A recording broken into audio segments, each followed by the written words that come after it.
Bonjour, nous rendons grâce à Dieu une fois de plus qui nous accorde la grâce de partager sa parole, d'être assis sur sa table. C'est un privilège, comme j'ai l'habitude de le dire, c'est un privilège pour toi d'écouter la parole de Dieu. Ce n'est pas donné à n'importe qui. Donc à chaque fois que tu écoutes la parole de Dieu, c'est un privilège. Tu dois savoir que tu as choisi de l'Éternel. Beaucoup de gens préfèrent aller dans les bars, aller dans les snacks, aller dans les boîtes de nuit. Pourquoi même pas s'asseoir devant une télévision? Mais toi, tu as accepté, tu as dit non, je préfère écouter la parole de Dieu, c'est un privilège. Et il y a une histoire dans la Bible où Jésus était allé dans une maison et il est entré dans cette maison. Et dans cette maison, il y avait deux femmes. Il y avait Marthe et Marie. Mais c'est Marthe qui avait reçu Jésus. Et quand Marthe avait reçu Jésus, elle a donné la chaise à Jésus. Jésus s'est assis et elle a continué à faire ses activités. Marie a vu que Jésus était là abandonné seul. Elle est venue s'asseoir au pied de Jésus. Et Marthe va commencer à se plaindre. Elle dit que Marie, tu m'abandonnes, ceci, cela. Et elle va dire à Jésus que est-ce que ce qu'ils sont en train de faire n'est pas important? Jésus va dire à Marthe que Marie a choisi la bonne part. Donc Marie a abandonné ce qu'elle faisait. Marie a abandonné chercher de l'argent pour venir s'asseoir au pied de Jésus. J'ai compris quelque chose, c'est qu'à chaque fois que nous écoutons la parole de Dieu, il y a quelque chose qui va se produire dans notre vie. À chaque fois que tu écoutes la parole de Dieu, Dieu va faire quelque chose dans ta vie. Ce n'est pas pour rien. Il a un message à te donner. Ce message va réveiller le don qui est en toi. Nous allons continuer notre voyage qu'on a commencé sur les secrets de la foi. Et nous avons lu dans Hébreux chapitre 11, versets 1 à 6. On avait lu dans Hébreux chapitre 11, versets 1 à 6. Je vais relire au nom de Jésus. Or, la foi, c'est la ferme assurance des choses qu'on espère, la démonstration de celles qu'on ne voit pas. C'est à cause d'elle que les anciens ont reçu un témoignage favorable par la foi.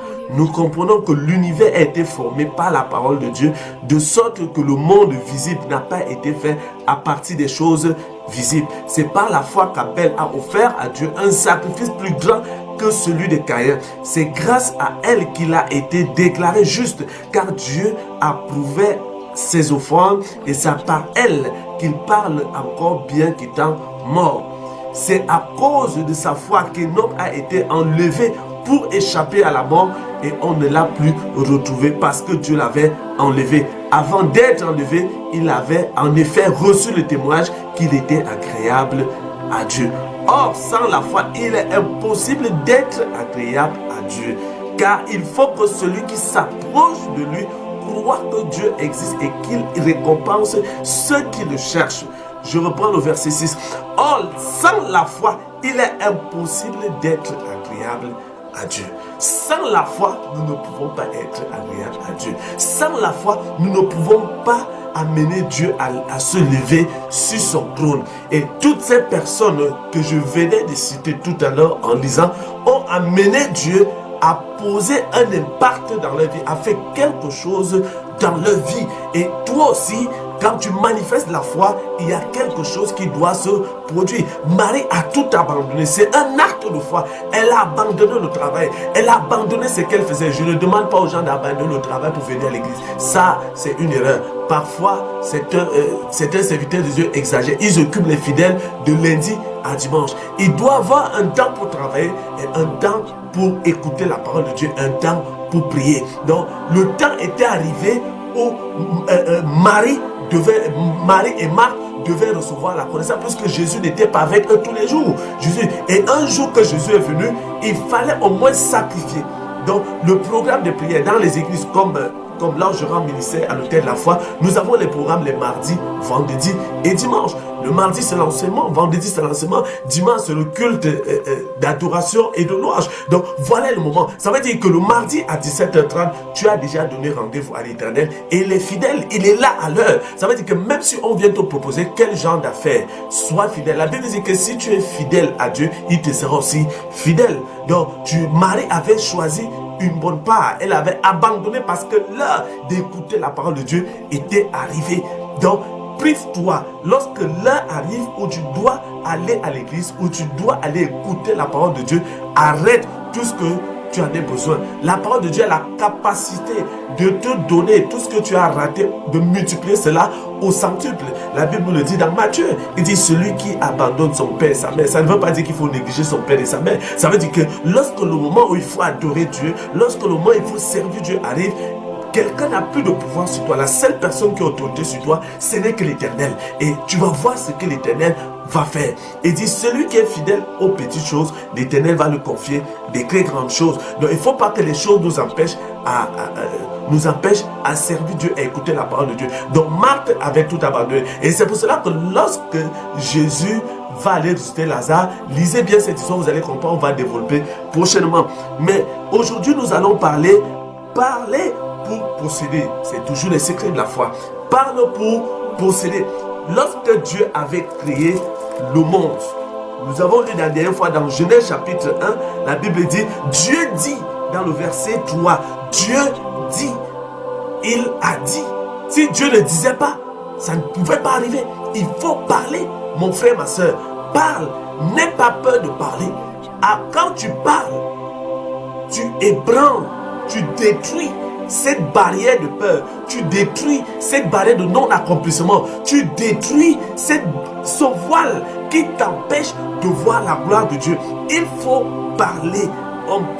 Tu dois parler. Tu ne peux pas être le fils de Dieu, comme je le disais, et vivre sur la terre comme le fils d'une fourrie.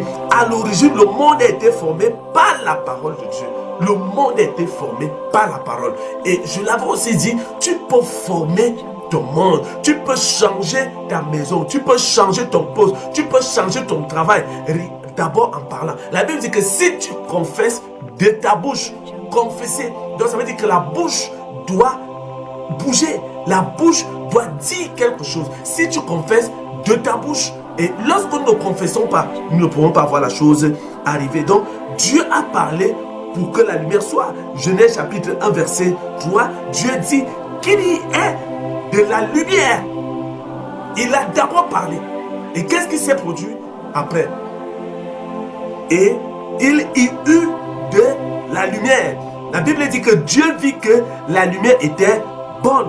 Lorsque Dieu avait créé la lumière était bonne. Donc, en sorte que ce qu'on voit n'a pas été fait par des choses visibles.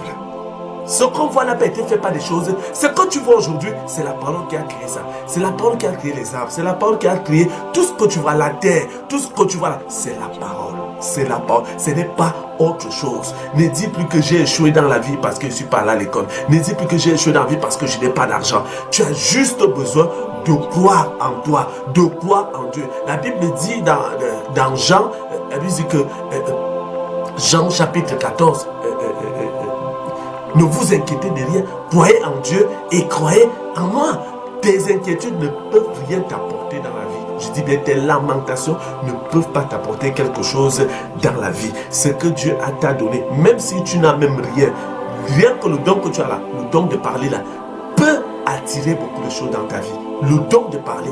Et il y a des gens qui ont ce don. Lorsqu'ils parlent, ils reçoivent. Il y a des gens qui ont le don de toucher. C'est-à-dire quand ils touchent à quelque chose, la chose prospère. C'est un don. Donc tu n'as pas besoin d'argent. Tu n'as pas besoin de... Le don qui est en toi attire l'argent. Le don qui est en toi attire ce que tu en as besoin pour réaliser ton projet, pour réaliser tout ce que tu en as besoin. Donc il faut parler. Donc je t'invite à la dimension où chacun d'entre nous va vivre des choses que le visible n'était pas capable de faire. Il faut être capable que ta parole, crois en ta parole, crois à ce que tu dis. Vous allez remarquer que même vos prières ne sont pas efficaces, même vos prières ne sont pas exaucées, parce que vous n'êtes pas sûr de ce qui sort de votre bouche. Vous n'êtes pas sûr que Dieu entend ce qui sort de votre bouche. Après avoir prié, il y a un doute qui s'installe. Est-ce que Dieu m'a entendu? Et le péché que tu as commis, elle va revenir sur ta tête. Tu as vu, la Bible dit que Dieu n'exauce pas la prière du pécheur. Et voilà comment ta pensée est captive. Voilà comment tu n'arrives même pas à croire à ce que tu as demandé à Dieu. La Bible dit que si tu demandes quelque chose, crois dans ton cœur que tu l'as déjà. Quand il dit croire dans ton cœur, parce que la chose commence à être fabriquée dans ton cœur. Ça commence et la lumière était déjà en Dieu. Et Dieu a cru que la lumière est en lui et il a parlé. Cette lumière a commencé dans son cœur. Et quand c'est sorti maintenant dans la bouche, ça s'est matérialisé. Donc il faut comprendre que crois à ce que tu as demandé à Dieu.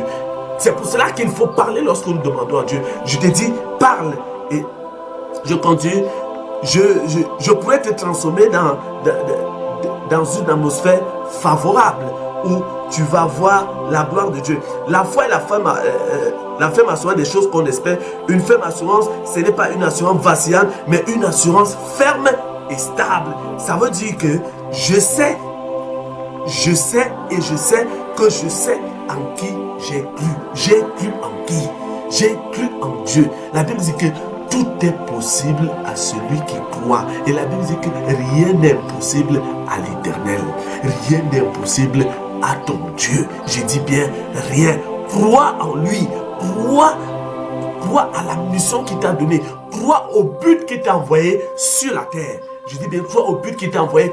La Bible dit que nous sommes un sacerdoce royal. Certains ont la grâce d'être nés dans une famille ministérielle, d'être nés dans une famille où il y a beaucoup d'argent, où il y a de la richesse. Mais toi, tu es né dans une famille où il n'y a rien. Ça ne veut pas dire que ta famille, il n'y a rien. Il y a quelque chose que Dieu a placé en toi et que tu dois utiliser afin que toutes ces choses viennent. Dieu n'avait rien pour créer le monde. C'est pour cela qu'il a cru en lui. Il a cru ce qui était à l'intérieur de lui. C'était la lumière. Et il a fait sortir cette lumière d'abord au travers de la parole. Donc, ne dis plus que tu n'as rien. Donc, crois en Jésus. Je sais que Dieu a placé quelque chose en toi. J'ai parlé tout à l'heure de Marthe et Marie quand nous voyons la résurrection de Lazare. Quand Marthe et Marie vont envoyer la nouvelle à Jésus, ils vont dire, Seigneur, ton ami Lazare est malade. Et Jésus va dire que cette maladie n'est pas pour la mort, mais pour la gloire de qui? Pour la gloire de Dieu. Et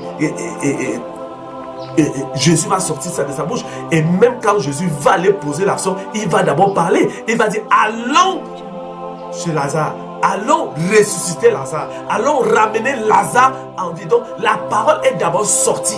La parole est d'abord sortie. Et quand cette parole est sortie, il a posé maintenant l'action. Nous devons d'abord parler.